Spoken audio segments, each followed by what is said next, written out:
Emily, is Grandpa doing okay? Patricia, yes, he's doing okay, but not perfectly. It's a bit of a hassle when older people hurt themselves. I wish they would consider how hard it is for us to take care of them. Patricia, that's not a very nice thing to say. It's alright he's not doing too well anyway. I'm not good at dealing with the needs of older people, but you're used to it, so you'll manage. The other day, my husband's grandpa, Michael, fell in the garden and hurt his leg. It's not too bad, but he's already 82 years old.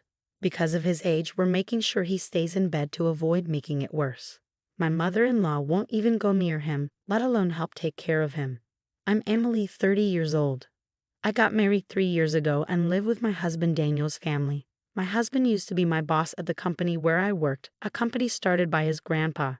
When I first joined 8 years ago, my father-in-law was already in charge and my grandpa-in-law was the chairman.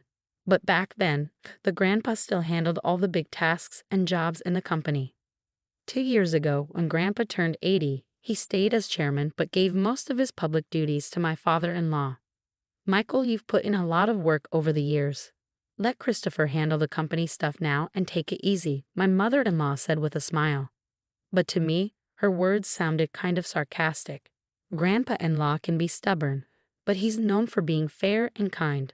On the other hand, my father-in-law seems a bit immature. He doesn't speak his mind clearly and isn't as reliable as Grandpa. Plus, he always listens to whatever my mother-in-law says. My grandmother-in-law passed away before I met her. My husband and I started dating 3 years after I joined the company. He was leading our team with energy, and he seemed dependable, although a bit too sure of himself.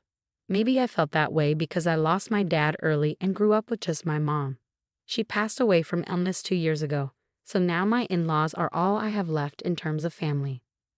Not long after I got married, my mom got sick and needed me to take care of her, so I quit my job to be there for her.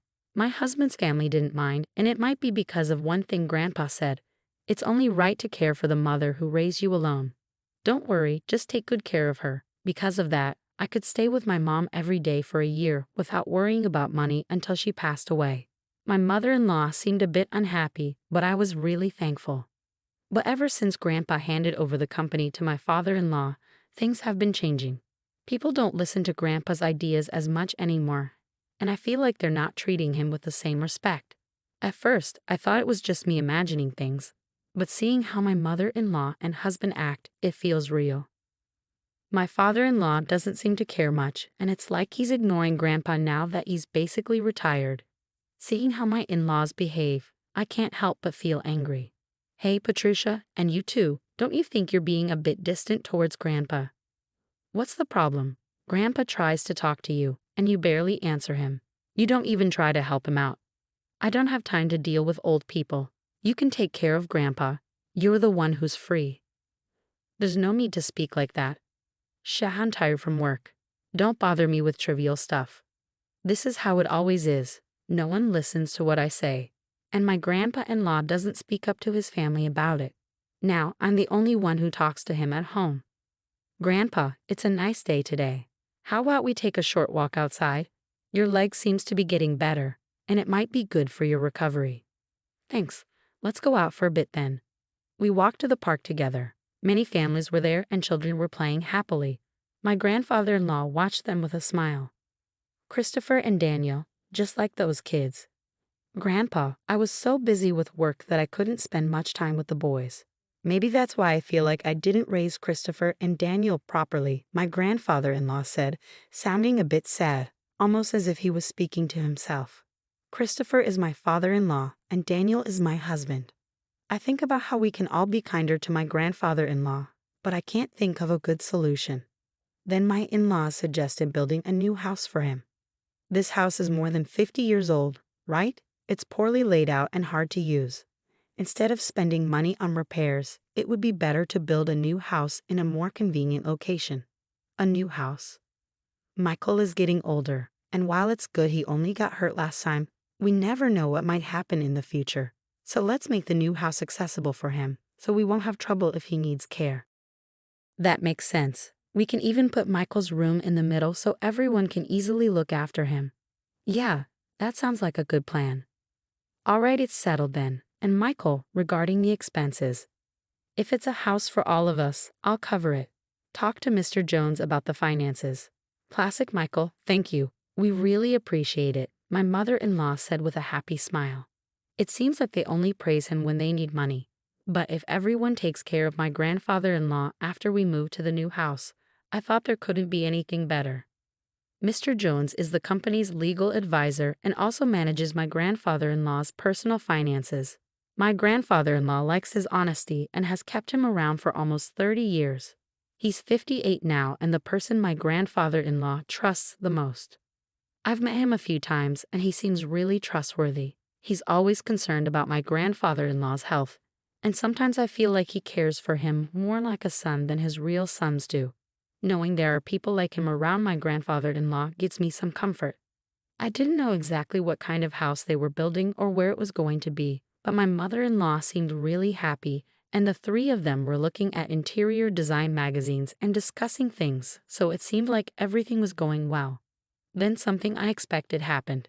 It turned out that my grandfather-in-law had a debt of $1,820,000. Wait, what's this about $1,820,000?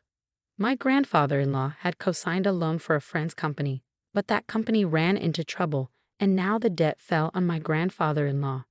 Wait, they're not going to take the house, right? It's still under construction.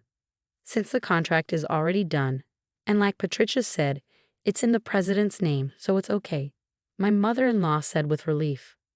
Oh, thank goodness. I'm glad things turned out the way I suggested. Hearing that conversation, I realized for the first time that the house was in my father-in-law's name. Even though my grandfather-in-law had paid for it, it seemed like something my mother-in-law would do. I also wondered why they didn't consider giving up the house to help pay off the debt. Hey, this debt is Michael's responsibility, not ours or the company's, right? Well, it was signed under Michael's name. Oh, okay then, no problem. I couldn't see any good in the situation. But since my grandfather-in-law didn't say anything during that conversation, I didn't say anything either. After all, it's not an amount of money I could handle. Then, a few days later, my grandfather-in-law's behavior started to change slowly. Grandpa, what do you want for lunch? Who are you calling Grandpa? I'm only 50. You have no right to call me that. Huh. Sorry, Emily, right? I was lost in thought.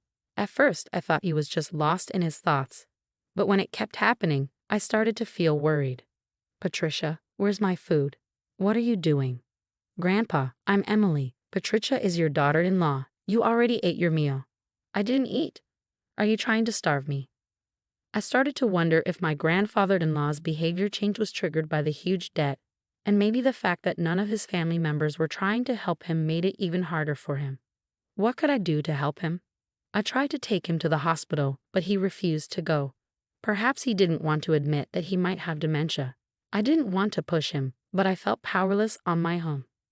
I talked to my husband about it, but he just said it wasn't his problem. I couldn't rely on my mother-in-law either, so I thought my father-in-law was my only option. Yeah, Patricia told me, Daniel. They suspect it might be dementia. Could you come to the hospital with us? But it's not that serious yet, right? If we go to the hospital, others will find out about my dad having dementia. There are medications now that can help slow down the progression. While there's no need to be in a hurry, let's observe him a bit longer. Since Emily is here, everything will be fine, won't it?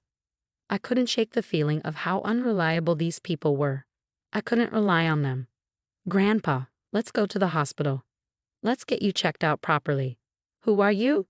Where do you think you're taking me? You're plotting something. I almost cried, seeing how my once gentle grandfather-in-law had become so stubborn. But my mother-in-law just laughed, finding it amusing. Even if he used to be the chairman, his time is over now.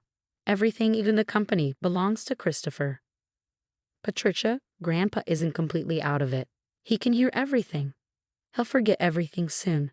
He'll start wandering, dribbling. Just the thought of it gives me chills. He's nothing but a burden now. How can you say that? Grandpa has worked hard for the family his whole life. My mother-in-law's words made me both angry and sad, but my grandfather-in-law simply smiled. See, this old man doesn't understand anything, Patricia, she said with a laugh. I was furious at my mother-in-law's callousness, But I held on to hope.